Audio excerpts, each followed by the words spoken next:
Hello everyone, Team ID E022.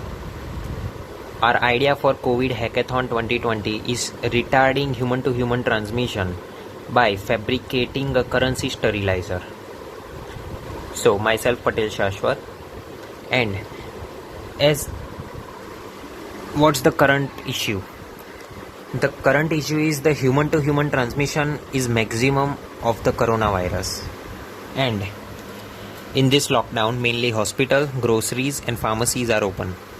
And as India is not completely cashless country, the physical transaction of money is there, and which makes the highest probability for COVID-19 transmission, as virus is retained on paper up to 24 hours.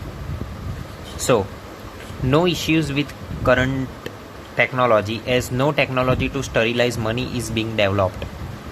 And everything around us is getting sterilized, but what about money?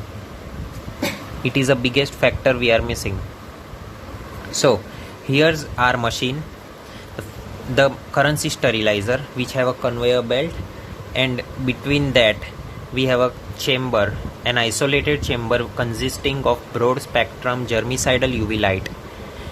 The conveyor belt conveys the money from consumer to shopkeeper, vice versa, and it contains the tray for putting notes and coins. So if the money is not sterilized, then spread is maximum.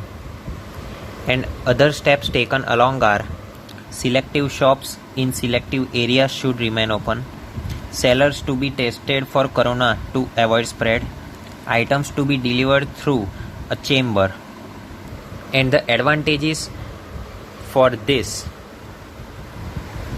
are: the human to human transmission will be minimum, easy to access, not expensive, used in various fields.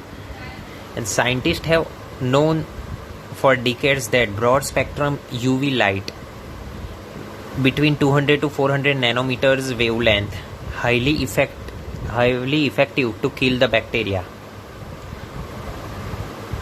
So here's are the steps. Thank you.